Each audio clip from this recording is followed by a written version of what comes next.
তো গাইস, কেমন আছো তোমরা? আশা করি তোমরা ভালো আছো, আর আমিও খুবই ভালো আছি। আর এই বৃষ্টির দিনে যদি হয়ে যায় গরম গরম আলু চিকেন পরোটা, যেটা আবার এরকম আলু চিকেনের পুর ভর্তি থাকে, ফুলকো ফুলকো গরম গরম বৃষ্টির দিনে খেতে কেমন লাগবে বলো তো? হ্যাঁ, আমি বানিয়েছিলাম আলু চিকেন পরোটা। তো কিভাবে বানিয়েছি চলো তোমাদের সাথে রেসিপিটা শেয়ার করি। প্রথমেই আমি পরোটা ভাজার জন্য ময়দাকে ভালো করে মাখিয়ে রেখে দিয়েছি, আর এদিকে আলু সেদ্ধ বসাবো বলে ধুয়ে নিয়েছি।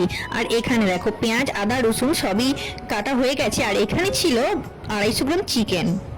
এদিকে সব রেডি করতে করতে আমার ননদের খিদে পেয়ে গিয়েছিল, তাই খেয়ে নিয়েছিলাম চিকেন প্যাটিস। তারপর বললিস চিকেন, আদা রসুন কাঁচা লঙ্কা ধনিয়া পাতা সব দিয়ে এটাতে মিক্সিতে পেস্ট করব। এগুলো পেস্ট করার পর দেখো ঠিক এরকম দেখতে হয়েছিল। এদিকে প্রেসার কুকারের মধ্যে আলুটাও আমার সিদ্ধ হয়ে গেছে। তারপর প্রেসার কুকার থেকে আলুগুলো বের করে ছালগুলো আমি ছাড়িয়ে নিচ্ছি। প্রেসার কুকার থেকে এইমাত্র বের করেছিলাম, তাই আলুগুলো খুব গরম ছিল।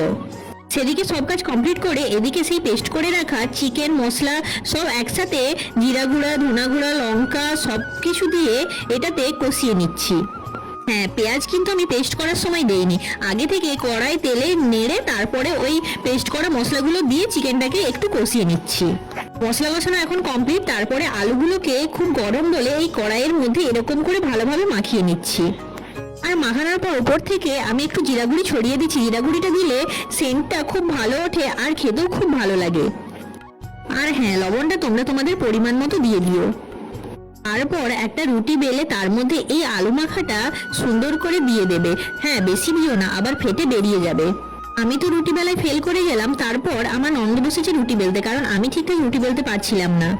এইবার দেখো রুটির মধ্যে পুরটা দিয়ে কিভাবে শেপটা তৈরি করছে।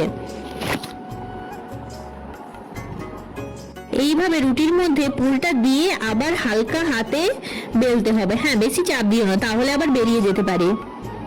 দেখো ঠিক এইভাবে সুন্দর করে বেলে নিতে হবে। আর ওই লম্বা পরোটাটা আমি বানিয়েছিলাম। এবারে একটা ননস্টিকের কড়াই গরম করে তাতে হালকা একটু তেল দিয়ে উল্টে পাল্টে পরোটাটা ভাজতে হবে। আর ভাজতে ভাজতেই দেখো এইরকম খুব সুন্দর ফুলে উঠে যাবে। আর পরোটাটা দেখতেও কত সুন্দর হয়েছে।